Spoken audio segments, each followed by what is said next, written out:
Alhamdulillahi Rabbil Alamin. Wassalatu wassalamu ala Rasulillah wa ala alihi wa sahbihi ajma'in. Allahumma alimna ma yanfa'una wanfa'na bima 'allamtana wa zidna ilman ya Rabbana wa aslih lana sya'nana kullaha wa la takilna ila anfusina tarfata 'ain. Ma'asyiral muslimin wal muslimat, kaum muslimin dan muslimat yang semoga dimuliakan oleh Allah Azza wa Jalla.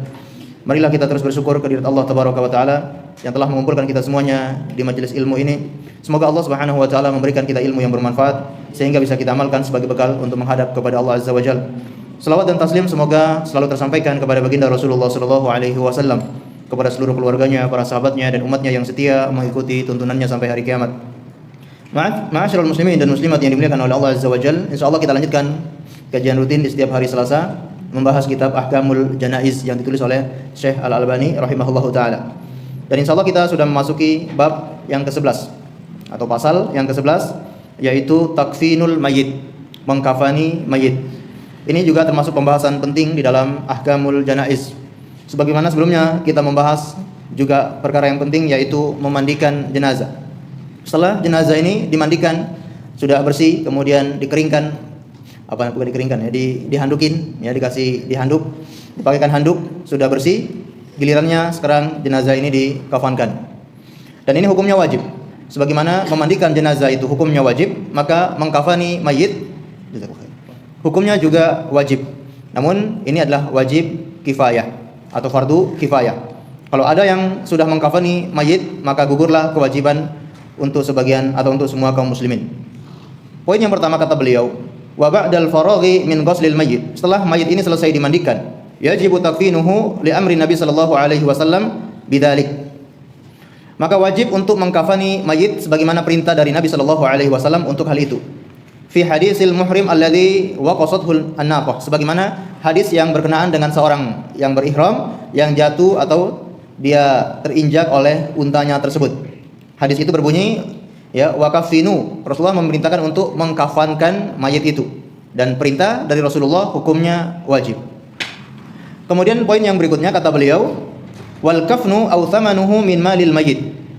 Kafan atau kain kafan biayanya itu adalah diambil dari harta si mayit. Ini hukum asal. Mengkafani mayit, biaya kain kafan atau biaya untuk membeli kain kafan ini diambil dari harta si mayit. Ini secara hukum asal, sebagaimana yang dibagikan oleh para ulama, yaitu taqsimut tarikah. Sebelum tarikah peninggalan si mayit itu dibagikan, ada hal-hal yang harus didahulukan dari harta si mayit. Di antaranya yang pertama adalah pengurusan jenazah.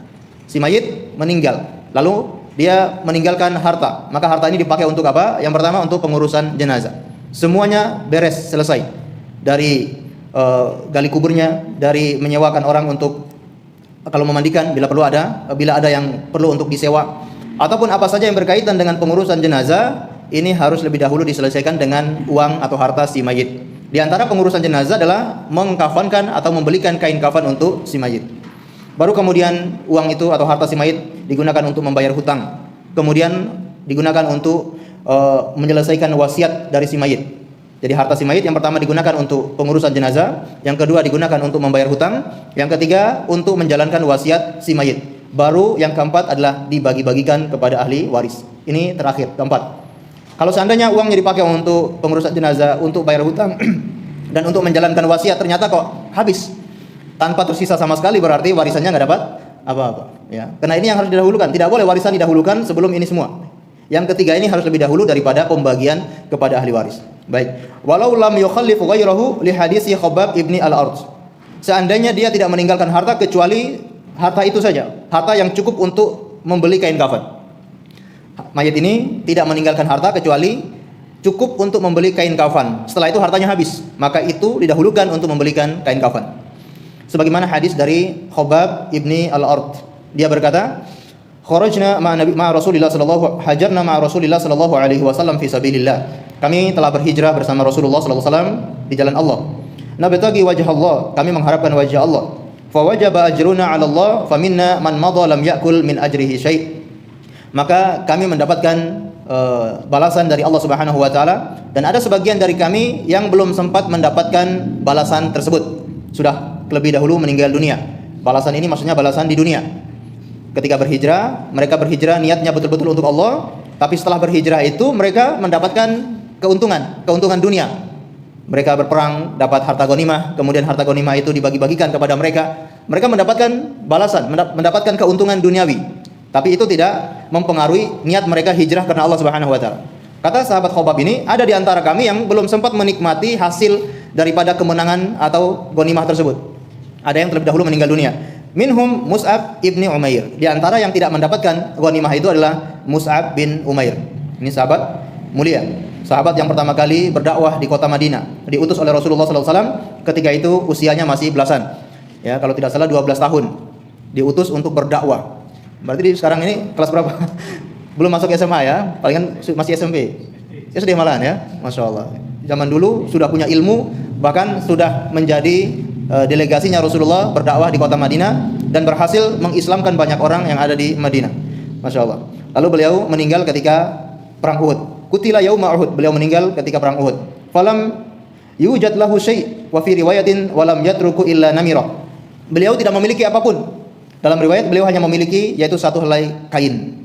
Wa kunna idza wada'naha ala ra'sihi kharajat rijlah. Apabila kain itu kami menutup kepalanya, maka kakinya kelihatan. Wa idza wada'naha ala rijlaihi kharaja ra'suhu. Apabila kakinya yang kami tutup, maka kepalanya yang kelihatan. Faqala Rasulullah sallallahu alaihi wasallam ba'uha mimma yali ra'sahu wa fi riwayatin ghaddu biha ra'sahu. Maka Rasulullah memerintahkan kami untuk menutupi kepalanya atau menutupi bagian wajahnya, dan dalam riwayat tutuplah dengan kain itu kepalanya. Wa ja'alu ala rijlaihi al-idkhir. Dan untuk bagian kakinya yang tidak tertutup oleh kain, tutupilah dengan idkhir, daun ya, daun-daunan. Ya zaman itu enggak punya kain, bahkan untuk buat kain kafan tidak cukup saking minimnya kain itu. Bagian kakinya ditutup menggunakan al-idkhir. Ini kalau kita lihat dalam terjemahan sering diterjemahkan dengan daun sereh, ya, daun sereh ya, yang seperti alang-alang itu ya daunnya. Jadi daun itu mungkin waktu itu banyak yang tumbuh di daerah Arab. Daun sereh dipakai untuk menutupi kaki si mayit. Jadi ketika kering ya masih bisa dikumpul-kumpulkan ya, kemudian dijadikan untuk menutup kakinya. Baik. Ma'asyiral muslimin dan muslimat yang dimuliakan oleh Allah Azza wa Jalla, ini adalah dalil ya bahwasanya mayit itu dikafani menggunakan harta si mayit. Dari hadis yang kita baca ini menunjukkan bahwasanya peninggalan sahabat Mus'ab bin Umair, harta yang ditinggal oleh sahabat Mus'ab bin Umair hanya apa tadi? Satu helai kain yang tidak cukup untuk mengkafani beliau. Baik. Ini kalau seandainya tidak punya, dan zaman sekarang kayaknya sulit ya. Semuanya rata-rata kain itu melimpah. Alhamdulillah. Kecuali kalau mungkin terjadi peperangan, kemudian tidak bisa masuk bantuan-bantuan dari kaum muslimin yang lain, mungkin di situ mereka akan kesulitan mendapatkan kain. Tapi kalau kita di Indonesia ini dan pada umumnya kain itu sangat melimpah ya. Dan seandainya kalau ahli warisnya tidak punya kain kafan, tidak punya biaya untuk membelikan kain kafan, bisa dari kaum muslimin yang membelikan kain kafan untuk si mayit. Tadi kita bicara hukum asalnya kain kafan itu menggunakan harta si mayit. Tapi kalau seandainya si mayit tidak meninggalkan harta sama sekali, kemudian si mayit juga ahli warisnya tidak memiliki harta sama sekali, maka boleh bagi kaum muslimin yang lain untuk membelikan kain kafan untuk si mayit. Dan mungkin kita sudah pelajari sebelumnya, apa balasan bagi orang yang mengkafani mayit? Yang mengkafani mayit itu bukan hanya petugas yang mengkafankan mayit. Orang yang membelikan kain kafan untuk si mayit juga mendapatkan balasan tersebut. Ya, man kafanahu kasahullahu yaumal qiyamah min sundusin wa istabarak al jannah. Barang siapa yang mengkafani si mayit, maka Allah akan memakaikan untuknya pada hari kiamat dengan baju dari sutra, ya, di surga nanti. Masya Allah, ini balasan yang besar bagi orang yang bantu mengkafankan si mayit. Apakah dia bertugas mengkafani atau dialah yang membeli kain kafan untuk si mayit? Atau mungkin sekarang sebagian masjid atau yayasan itu sudah punya program ya untuk menyediakan kain kafan untuk si mayit, atau tim ahli untuk mengurusi mayit tersebut. Alhamdulillah.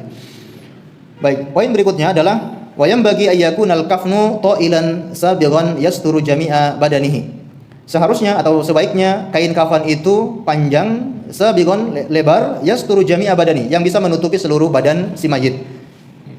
Ini syarat kain kafan itu seperti apa? Yaitu yang panjang, yang lebar, bisa menutupi seluruh tubuh si mayit. Li hadis Jabir bin Abdullah radhiyallahu anhu, sebagaimana hadis Jabir bin Abdullah radhiyallahu anhu. Anna Nabiy sallallahu alaihi wasallam khataba yawman fa dzakara rajulan min ashabihi qubida wa kufina fi kafanin ghaira ta'ilin. Nabi sallallahu alaihi wasallam pernah berkhutbah pada suatu hari, kemudian beliau menyebutkan tentang seseorang dari sahabatnya yang meninggal dunia dan beliau tidak bisa memiliki kain kafan, tidak bisa dikafani dengan kafan yang sempurna. Kain kafannya itu kurang panjang. Ya, wa kubira lailan. Kemudian jenazah ini dikuburkan pada malam hari. Fajajaran Nabi sallallahu alaihi wasallam ayyakbur rajulu bil lail.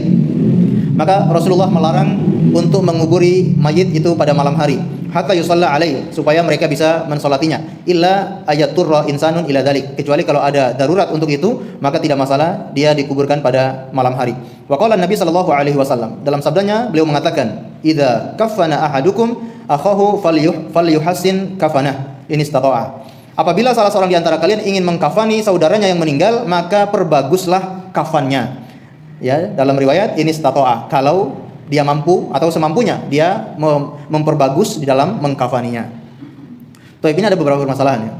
Mengkuburkan mayat pada malam hari, mungkin itu nanti pembahasan di masalah mengkuburkan jenazah ya. Tapi perlu kita singgung sedikit ya, dalam hadis ini Rasulullah melarang menguburkan mayat pada malam hari. Nah, ini terjadi ikhtilaf para ulama, apakah boleh dikuburkan pada malam hari atau tidak boleh. Sebagian menganggap hadis ini adalah hadis yang dhaif, hadis yang tidak kuat, sehingga mereka membolehkan untuk menguburkan jenazah itu baik di siang hari maupun di malam hari.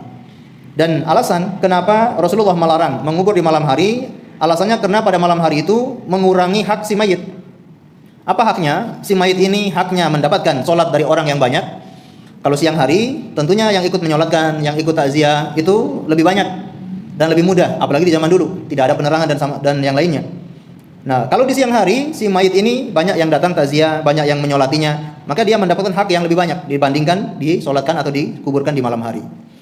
Namun Syekh Al-Albani rahimahullah taala, beliau diantaranya yang melarang menguburkan di malam hari. Ya. Allahu a'lam bishawab. Kemudian di sini adalah kata Rasulullah, apabila seseorang ingin mengkafani saudaranya yang meninggal, perbaguslah mengkafaninya. Nah, apa maksudnya memperbagus kafan ini? Apakah harus kain yang mahal? Apakah mengkafani dengan berlebihan? Atau apa maksudnya? Di sini beliau akan menjelaskan. Qala al-ulama wal muradu bi ihsanil kafani, yang dimaksud dengan, berkata para ulama, yang dimaksud dengan memperbagus kafan yaitu apa? Nadhafatuhu wa kathafatuhu wa sitruhu wa tawassutuhu. Yaitu apa? Yaitu kafan yang bersih, kemudian kafan yang tebal, kemudian yang menutupi seluruh tubuh, dan kafan yang pertengahan. Ini maksud perbagus kafan, yaitu kafan yang bersih. Kalau kita bisa mengkafani dengan kain kafan yang baru, maka kita mengkafani dengan kain kafan yang baru. Enggak usah pakai kain kafan yang second gitu. Kain kafan bekas mungkin. Ada kain kafan bekas gitu. Ya, tentu yang bekas ini pasti mungkin ada kotorannya ya. Atau kain kafan yang sudah lusuh ya, sudah terlalu lama ditaruh, bahkan taruhnya itu tidak di tempat yang bagus sampai ada noda dan yang lainnya, maka usahakan menggunakan kain kafan yang bersih ya, atau yang baru. Kemudian yang tebal, tidak terlalu tipis, kemudian yang lebar, yang panjang lebar menutupi tubuh si mayit. Kemudian pertengahan. Pertengahan ini tidak terlalu murah, juga tidak terlalu mahal. Ya, mungkin ada kain kafan elit ya. Kain kafan elit. Kan ada kuburan elit. Ya, siapa tahu nanti ada kain kafan elit. Ya, yang harganya MM-an gitu. Kain kafan saja harganya MM-an gitu. Masya Allah. Yang dapat manfaat siapa ya?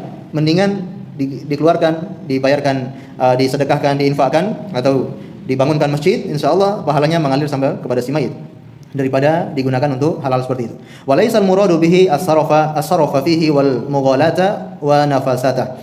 Jadi memperbagus kain kafan itu maksudnya bukan ya untuk berlebihan atau untuk ajang pamer-pameran, untuk ajang bangga-banggaan, bukan itu maksudnya. Ya, tapi maksudnya adalah yang bersih, yang tebal, yang menutupi, kemudian yang pertengahan.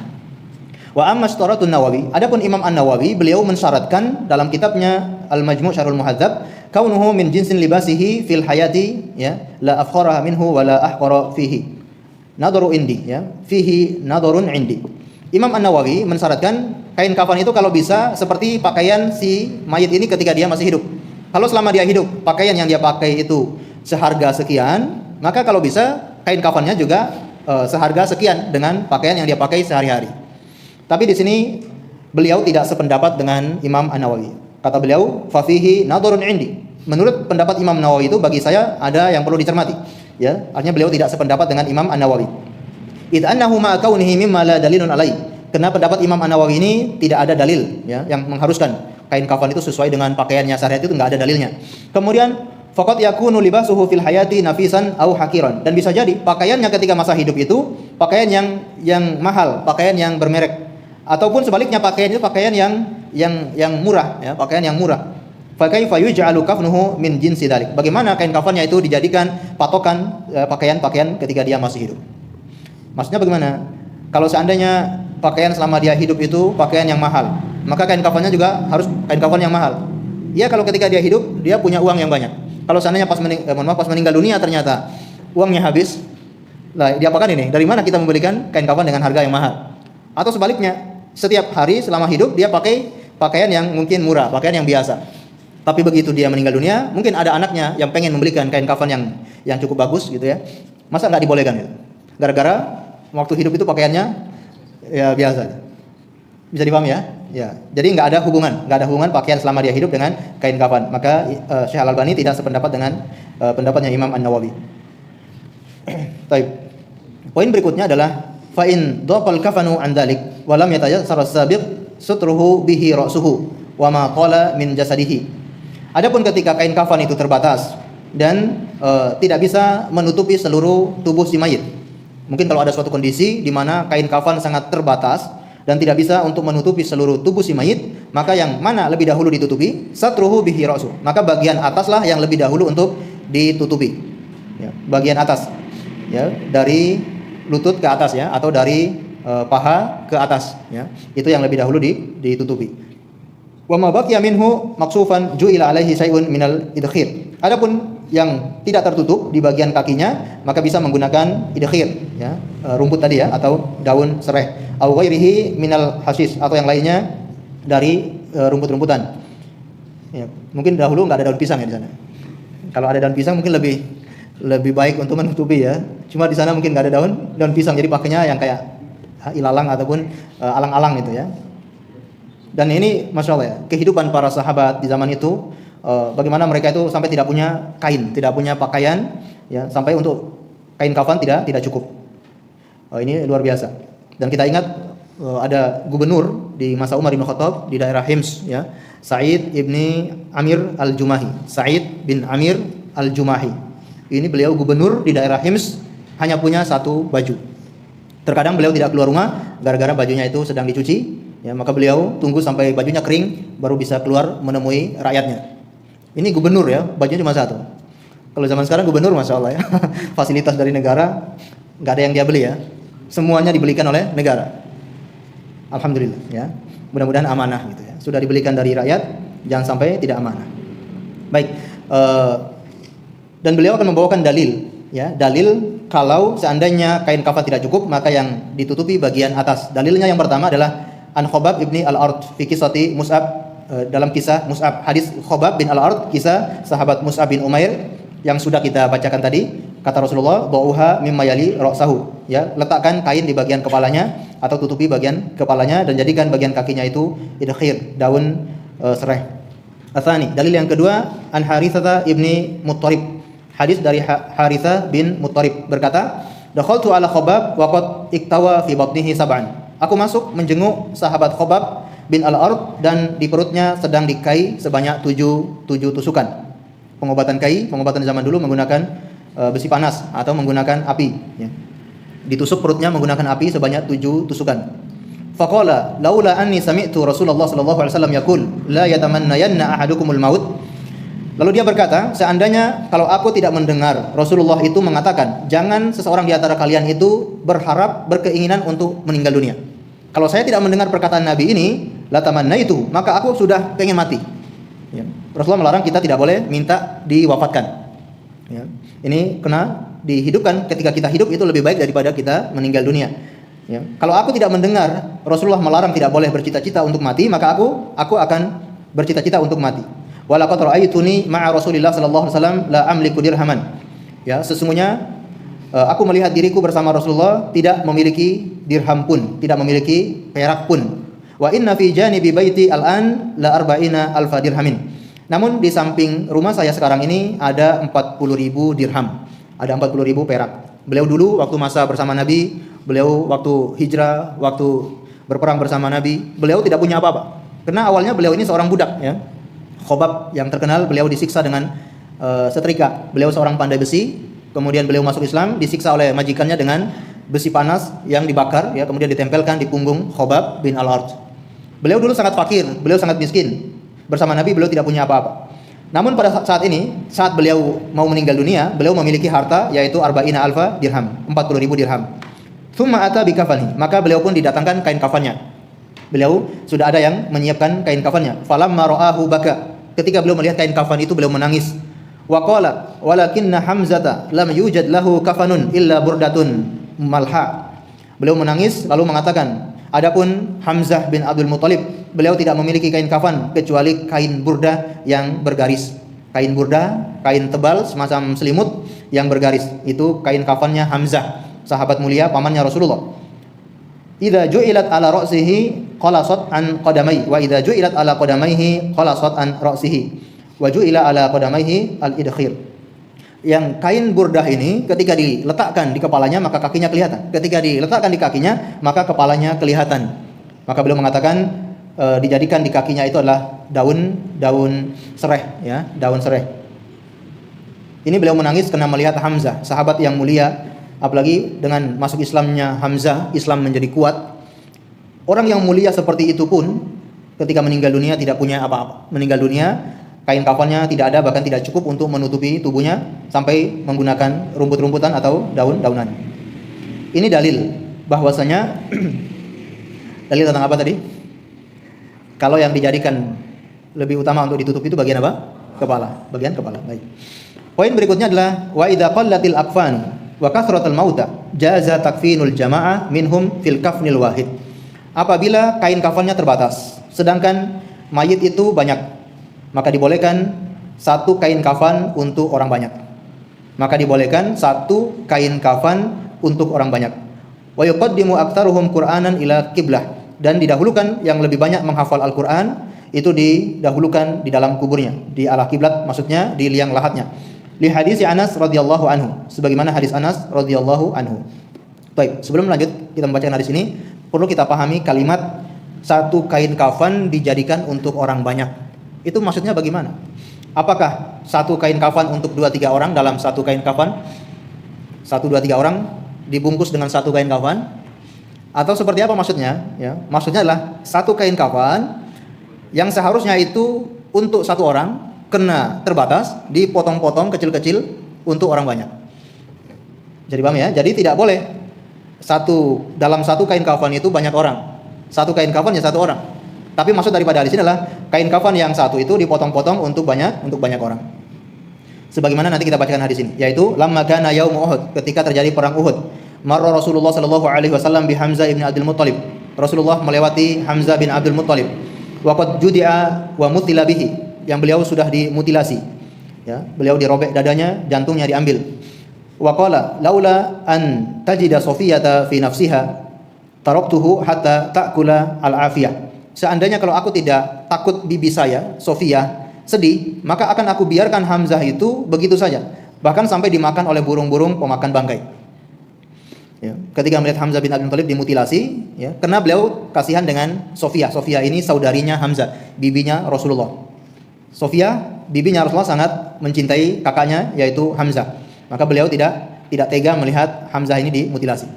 Hatta yahsyurallahu min butuni at-tayri was-siba, sampai nanti Allah bangkitkan pada hari kiamat itu dari perutnya burung-burung ataupun binatang-binatang buas. Fakafanahu fi namirah, maka beliau pun dikafani dengan sebuah kain. Tadi kalau hadis yang kita bacakan dari kisah Khobab itu, beliau memiliki kafan apa? Burdah, ya. Beliau dikafani dengan sebuah kain. Idza khamarat ra'sahu badat rijlah, apabila kepalanya ditutup, kakinya kelihatan. Wa idza khamarat rijlah bada ra'suhu, apabila kakinya yang ditutup, kepalanya kelihatan. Fa khamara ra'sahu, maka kepalanya lah yang ditutup. Walam yusalli alai ahadun minas syuhada ghaira, dan syuhada itu tidak disolati kecuali beliau. Ya. Ini saking Rasulullah ingin menghibur bibinya yaitu Safiyah, beliau mendirikan salat jenazah untuk Hamzah bin Abdul Muthalib. Ya, untuk menghibur bibi beliau. Wa qala ana syahidun alaikumul yaum, lalu berkata, aku menjadi saksi pada hari ini. Qala wa qathrat al-qatla wa qallat thiyabu wa qala wa kana yajma'u ats-tsalatsatu wal itsnaini fi qabrin wahid. Ya, banyaknya yang meninggal dunia, banyaknya yang terbunuh, sedangkan pakaian kain kafan itu terbatas. Maka beliau pun dalam menguburkan jenazah di perang Uhud dalam satu lubang, dalam satu liang lahat, kadang 2 orang, kadang 3 orang. Wa yas'alu ayyuhum aktsaru Qur'anan. Beliau menanyakan siapa yang paling banyak menghafal Al-Qur'an. Fa yuqaddimu fil lahdi, maka didahulukan, dikedepankan di liang lahatnya. Wa kafana ar-rijlain. Wa kafana rajulaini wa thalatha fi thawbil wahid, dan mengkafani 2 orang atau 3 orang pada satu kain. Baik, di sini beliau akan menjelaskan bagaimana maksud daripada perkataan perawi ini, yaitu satu kafan digunakan untuk banyak orang, 2 orang atau 3 orang. Wa qala Syekhul Islam Ibnu Taimiyah rahimahullahu taala. Beliau menukilkan perkataan Syekhul Islam Ibnu Taimiyah. Ma'na al-hadis annahu kana yaqsimu thawbul wahid bainal jama'ah fa yukaffinu kullu wahidin bi ba'dihi lid-darurah. Makna hadis ini yang dimaksud membagi pakaian kain kafan itu untuk beberapa orang, yaitu mengkafani tiap-tiap orang dengan membagi kain kafan itu karena ada darurat. Kalau secara asalnya mengkafani mayit itu kan berapa kafan? Berapa helai kain? 3 ya. Karena kain kafan terbatas, kain kafan ini dibagi-bagi. Seharusnya dikafani 3 helai, ini cuma 1 ya. Bahkan mungkin cuma separuh atau sebagian karena sangat terbatas ya. Itu maksudnya ya, maksudnya Syekhul Islam Ibnu Taimiyah. Wa illam yasturu illa ba'du badani yadullu alaihi tamamul hadis ya. Kecuali sebagian yang menutupi seluruh tubuhnya, dan itu maksud daripada hadis tersebut. Baik, intinya hadis yang kita maksud tadi adalah kain kafan itu dibagi-bagi untuk orang banyak ya. Baik, kita lanjutkan ya, insyaallah bisa dipahami ya. Kain kafan digunakan untuk banyak orang, yaitu dipotong-potong, meskipun kadang ada yang masih kelihatan, ada yang tidak, ada yang cuma satu kain kafan, itu tetap dibolehkan dalam kondisi darurat, dibagi-bagikan untuk orang banyak. Baik, kemudian berikutnya wala yajuzu naz'u thiyab syuhada allati qutila fiha, dan tidak boleh melepaskan pakaian para syuhada yang terbunuh dengan pakaian itu. Sampai menggunakan baju besi, orang berperang kadang-kala menggunakan baju besi, itu pun baju besinya tidak boleh dilepas. Bal yudfanu wa hiya alaihi, bahkan dia dikuburkan beserta pakaian yang dia pakai untuk berjihad itu. Sebagaimana liqaulihi sallallahu alaihi wasallam, sabda Nabi sallallahu alaihi wasallam fi qatli Uhud, pada yang terbunuh di perang Uhud. Zammiluhum fi thiyabihim, yaitu kafani mereka dengan pakaian-pakaian mereka. Jangan dilepas pakaian mereka, langsung kafani dengan pakaian-pakaian mereka. Orang yang mati syahid ya, ini dikafani ya, dikafani tapi tidak disolati, tidak dimandikan, hanya dikafani. Baik, berikutnya adalah wa yustahabbu takfinuhu bi thawbin wahid aw aktsar fawqa thiyabihi. Dan dianjurkan untuk mengkafankan orang yang mati syahid itu dengan 1 helai kain atau lebih ya, di atas pakaian mereka. Jadi bagi orang yang mati syahid boleh kita mengkafani dengan 1 helai kain, 2 atau 3 helai kain ya, di atas pakaian mereka. Kama fa'ala Rasulullah sallallahu alaihi wasallam bi Mus'ab ibni Umair wa Hamzah ibni Abdul Muttalib, sebagaimana Rasulullah lakukan itu kepada Mus'ab bin Umair dan Hamzah bin Abdul Muttalib. Wa taqaddamat qissatuhuma fil mas'alah ya, yang kita sebutkan kisah mereka berdua di masalah sebelumnya. Baik. Dan dalam masalah ini ada dalil ya, dalil kalau bagi orang yang mati syahid itu boleh tidak dilepaskan bajunya, melainkan dikafani dengan baju mereka. Hadis yang pertama, an Shaddad ibn al-Had, dari Shaddad bin al-Had. Anna rajulan minal Arab jaa ila Nabi sallallahu alaihi wasallam fa amana bihi wattaba'u. Ada seorang Arab Badui datang menemui Rasulullah sallallahu alaihi wasallam, kemudian beriman kepada beliau dan mengikuti Rasulullah. Tsumma qala uhajiru ma'aka, aku akan berhijrah bersamamu. Fa usiya bihi Nabi sallallahu alaihi wasallam ba'du ashabihi. Maka Rasulullah memerintahkan para sahabatnya untuk memperhatikan orang ini. Falamma kanat ghazwah, yaitu Khaybar, ketika terjadi perang Khaybar, ghanima Nabi sallallahu alaihi wasallam fiha syai'an faqasama wa qasama lahu. Ketika perang Khaybar, Rasulullah menang dan mendapatkan harta ghanimah, maka beliau membagi-bagikan harta ghanimah termasuk kepada orang Arab Badui ini. Fa'atu ashabahu ma qasama lahu, maka para sahabat ini memberikan jatah kepada orang Arab Badui ini. Wa kana yar'a dhuhruhum falamma ja'ahum dafa'uhu ilai faqala ma hadha, qala qasama laka an-nabiy sallallahu alaihi wasallam. Ketika jatahnya itu diberikan oleh para sahabat kepadanya, dia berkata, apa ini? Maka mereka mengatakan, ini jatah harta yang dibagikan oleh Nabi kepadamu. Fa akhadahu faja'a bihi ila Nabi sallallahu alaihi wasallam faqala. Dia mengambil harta itu lalu mendatangi Nabi sallallahu alaihi wasallam seraya berkata, "Ma hadza?" Apa ini wahai Rasulullah? Qala qasamtuhu lak, ini jatahmu yang aku bagikan untukmu. Qala ma ala hadza tabi'tuka, bukan untuk ini wahai Rasulullah aku mengikutimu. Aku masuk Islam, aku ikut berhijrah, aku ikut berperang, itu bukan untuk mendapatkan harta ini wahai Rasulullah. Bukan untuk ini aku mengikutimu. Walakin attaba'tuka ala an urmiya ila hahuna. Akan tetapi aku mengikutimu agar aku terkena panah wa asyara ila halqi. Beliau mengisyaratkan di tenggorokan beliau. Aku mengikutimu wahai Rasulullah agar aku terkena panah di tenggorokan saya. Bisa hamin fa'amut, kemudian saya meninggal dunia. Fa'adakhalal jannah, dan aku akan masuk surga. Faqala in tasduqillaha yasdukka. Apabila kamu jujur, apabila kamu serius, maka Allah akan penuhi keinginanmu. Falabithu qalilan thumma nahadu fi qitalil adu. Maka mereka pun istirahat sebentar, lalu mulai berperang lagi melawan musuh. Fa utiya bihin Nabi sallallahu alaihi wasallam yuhmala. Maka orang ini setelah perang selesai didatangkan kepada Nabi sallallahu alaihi wasallam, kondisinya sudah terbunuh, qad asabahu sahmun haitsu asyara. Terkena panah tepat di leher yang dia tunjukkan tadi di hadapan Rasulullah. Faqala Nabi sallallahu alaihi wasallam huwa. Rasulullah mengatakan, apakah dia ini yang tadi berkata seperti itu? Qalu na'am. Mereka berkata, betul wahai Rasulullah. Qala sadaqallahu fa sadaqahu. Dia jujur kepada Allah, maka Allah pun memenuhi keinginannya. Thumma kafanahu an-nabiy sallallahu alaihi wasallam fi jubbatin nabiy sallallahu alaihi wasallam. Maka Rasulullah mengkafani jenazahnya dengan jubahnya beliau. Masyaallah, ini penghormatan dari baginda Rasulullah untuk orang ini. Padahal tidak pernah sujud sama sekali, ya, tidak pernah sholat. Dia baru masuk Islam, kemudian ikut bersama Rasulullah lalu berperang, tapi dia meninggal dalam keadaan syahid. Ya. Dia jujur kepada Allah, maka Allah penuhi keinginannya tersebut. Dan ini ya terjadi di zaman kita juga, ada orang yang betul-betul jujur kepada Allah, Allah kabulkan keinginannya. Sebagai contoh, kita pernah mendengar kisah tentang Raja Faisal, salah seorang raja di Arab Saudi, Raja Faisal bin Abdul Aziz. Dia sudah terang-terangan mengumumkan kepada rakyat Arab Saudi untuk berperang melawan Israel. Ya.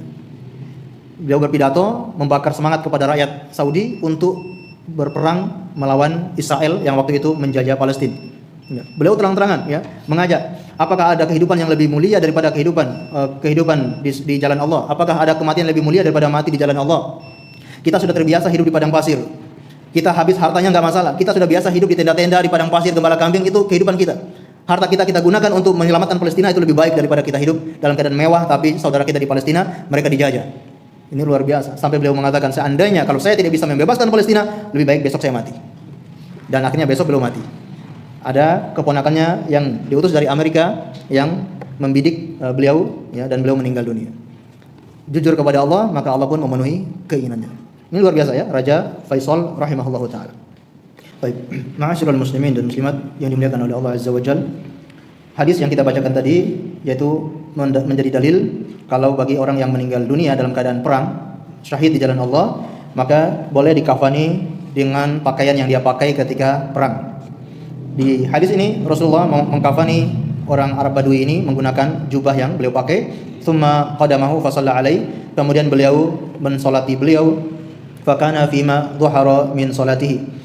Maka ketika sholat beliau berdoa, Allahumma hadza abduk, ya Allah ini hambamu, kharaja muhajiran fi sabilik, dia keluar untuk berhijrah di jalanmu, faqutilat syahidan, dia pun terbunuh dalam keadaan syahid, wa ana syahidun ala dzalik, dan aku sebagai saksi atasnya. Ini penghormatan yang luar biasa dari Rasulullah untuk orang Arab Badui ini yang meninggal di medan perang. Hadis yang lain yaitu dari Az-Zubair ibni Al-Awwam radhiyallahu anhu. Hadis Zubair ibni Awwam radhiyallahu anhu yang menceritakan tentang Hamzah, pamannya Rasulullah yang meninggal dunia di perang Uhud. Lalu saudarinya, bibinya Rasulullah, Sofiyah, beliau masuk dalam barisan perang ya, untuk membawa dua kain untuk menutupi untuk kain kafannya Hamzah bin Abdul Muttalib. Namun ternyata ketika mereka ingin mengkafani Hamzah dengan dua kain, ternyata di samping Hamzah, di samping sahabat Hamzah radhiyallahu anhu, ada juga yang mati syahid dari kalangan Ansor.